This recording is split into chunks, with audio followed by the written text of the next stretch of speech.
And what I want people to take away from it is that it does not matter how many times you fail, because like I said, I actually lost everything twice. That is not, that's just a part of your story. That's not where your story ends. It's just, one of the bumps in the road and the lessons that you have to learn. I always remember I called my mom after my restaurants had closed. This was before the bank incident, right? This is right after my restaurants had closed. And I remember I called her, I was crying, and I think this was right around the time that there was SARS or bird flu or something like that.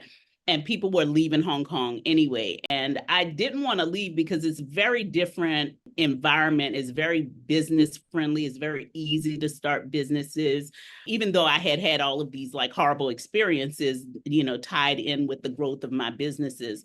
But I remember calling my mom, and my mom used to drive race cars. So my mom is very like, she is like, just get on with it, right?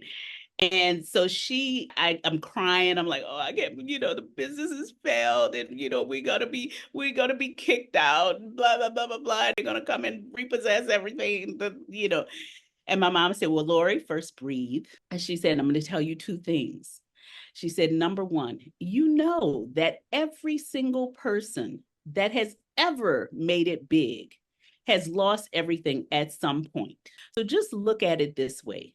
At least you got that over with. I was like, okay, I was not expecting that. And then the second thing she told me was, oh, and by the way, if you plan on coming back home, you better make sure you got a job because you can't live with us. So I was like, we're going to have to make this thing work one way or another. So, and it was kind of like, okay, so I need to make a decision. I'm either have to go back to the States and get a job, or I'm gonna have to get a grip, right? Unfortunately, I did not. I continued to spiral for like probably a good 2 or 3 years. I mean, it took me that long to actually like dig myself out. I was doing small things in between, but to really start like taking the time, and I wish somebody had told me, I had had somebody to be able to tell me, like, just start over, right? Like, this is not, people are not worried about you. Nobody cares about like your little failures.